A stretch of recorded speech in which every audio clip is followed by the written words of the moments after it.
usahay ka nang makaunan ako sa akong wali, butangan ako ng title, bahalag dili mahibalan sa uban. Kung mahunaan ako nga naindo ani nga title, ako ning butangan. Karong hapon kay ispira naman karon og ugma fiesta na, ang title sa akong wali, akong gititulan og Habhab. Kabay mo ni Habhab? Kabayo ka mo kay silum habhab na bisan gani ko man hapon. Naay sa kastorya nga usa ka mag-ama ang iyang papa o iyang anak tungod kay naa sila giselebrar. Ambot sa gilang giselebrar. Nakauna na ang papa nga magluto og lechon. Ay, lechon na po do. Nga ini kahuman sa pagluto sa lechon mga after mga pila ka oras na lutoon ka ng lechon, depende siguro sa pila kilo, no? Mga 4 ka oras naluto ng lechon, ang pula-pula na, pagka-crispy sa lechon, no? Kagubgub. Basta kahigakit, kagubgub gusod. Nga ingon ang amahan nga, nak, tawagan na nga itong mga silingan kay mangaon na ta. Katong anak niya, medyo kuan pod, buutan. Ingon siya paggawas niya sa balay nila, sunog! Sunog! Bisa gipatawag sa ama na yung mga silingan kay para mangaon. Ang iyang gipatawag nga singgit ng bata nga sunog. Yan ang unang tatay nga ingon papa nga nganong sunog may imong gitawag sa atong mga silingan. Ingon pag anak nga bright puto nga bata. Kasi nga may bala nat diha pa kung kinsa gud atong tinuod nga silingan. Kung muani sila tungod kay mutabang alang kanato. No? Ang yung papa nga, maayo po. Atong ilang lechon, wala ni kaon. Bitaw. Maigsoon diya sa atong pagtuo, diya sa atong katolikong pagtuo. Magkahugpong kita, tungod kay naay pagkaon.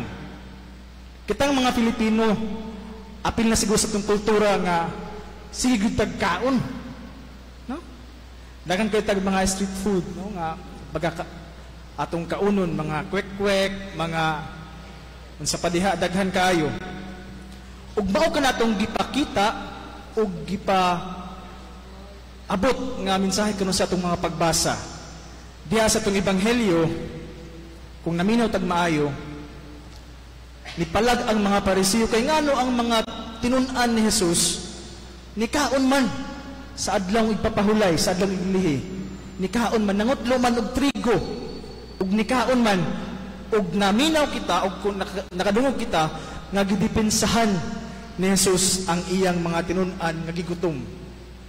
Kasi nga kadumdum mo katong sa panahon nila David, nangaon man sila. Ug ako ang hari, ako ang Dios nga magbuot unsay pagabuhaton sa adlaw iglilihi. Ug gipakaon sila sa atong Ginoong Jesus. Diha usab sa kinabuhi ni San Nicolas de Tolentino nga atong patron nga atong isaulog ugma nga kapistahan. Na istorya nga nag-ingon nga while nag-fasting si San Nicolas tungod kay nag-ampo siya. Diha sa iyang pag-ampo, while nag-ampo siya, nigawas si Jesus ug gipakaon siya og pan nga naay marka nga krus. Kay giingnan siya o gipaabot sa iyang mensahe ni Jesus nga kinahanglan siya mukaon kay ang iyang lawas uyang na. Gipakaon siya pan. Kung dito siguro si Jesus na kung taga GL siguro si Jesus ang ipakaon sa iyang pan pandi suhito. Gipakaon siya ni Jesus. Ug ang tinuod usab nga igsuon nga relihiyon, wala lamang mag-atiman sa kalag sa tao. Usahay ato madunggan kanunay nga ang simbahan dapat ang mga pari magmisa-misa ra. Kadumdum mo familiar kaayo, di ba?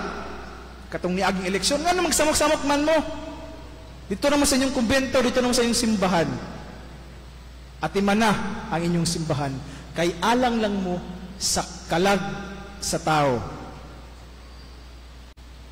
Pero sa panahon nga gibagyo kita, Sa panahon nagigutom kita, wala ba magpakabana ang simbahan? Nakadawat kita sa mga hinabang, nagpakaon ang simbahan.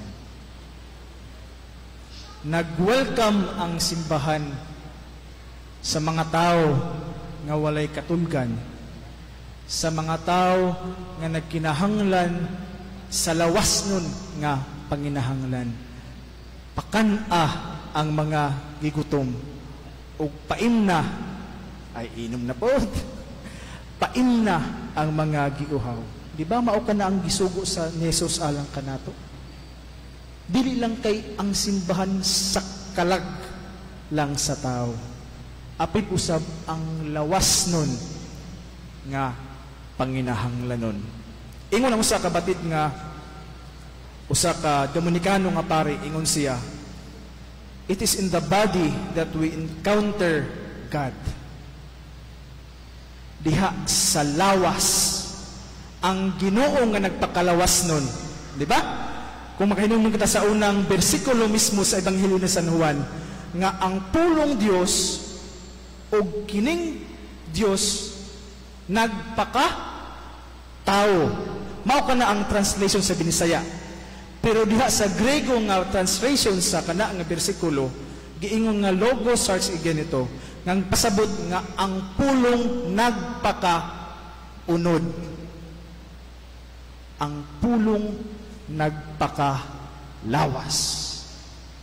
Ang Dios atong nakita ug atong nahitagbuan, we encounter God tungod kay nagpakatao, nagpakalawas siya.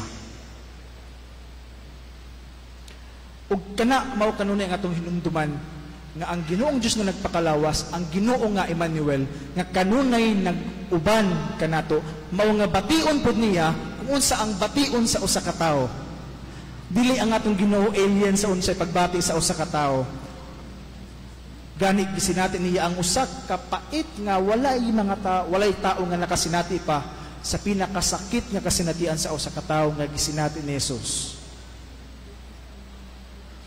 Ug kini maoy nagsustinar kanato isip simbahan. Kita nga sinudo nga simbahan nga kanunay nga naglakaw pa niining kalibutan. Diha sa atong unang pagbasa, gipahinumduman ni San Pablo ang taga Colosas nga maayo kay nagbag-o na mo. Maayo kay ang inyong gihimo karon nakapahimuot na sa Dios. Dili tungod kay inyong pagpaningkamot lamang nganong naingana mo. First and foremost tungod kay kang Jesus nga nagpakamatay alang kaninyo. Ug buhaton ninyo kana pagpadayon sa inyong pagtuo nga lig-on ug dili matarog nga paglaom. Ug sayod kitang tanan nga ang makapadayon, ang makapasustinar kanato mao lamang gyud ang atong Ginoong Jesus. Ug iya kitang gisustinar pinaagi sa kaon.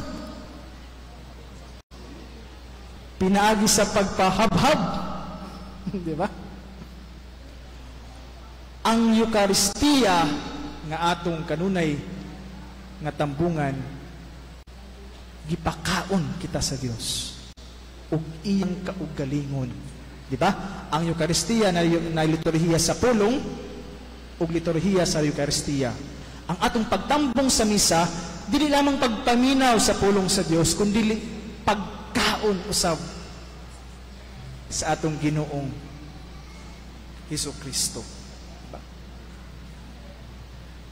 Mga maigsuon, diha sa atong padayon ni Santos nga misa o pagsaulo puhon ugma sa pistahan ni San Nicolas de Tolentino, atong lantawon ug atong nahunaon nga ang atong Ginoong Dios nga nagpaka-tao, nga nagpaka-lawas nun, kanunay gyud nga nagkig-uban kanato ug nag sustinar kanato diha sa atong lawas nun usab nga mga panginahanglanon.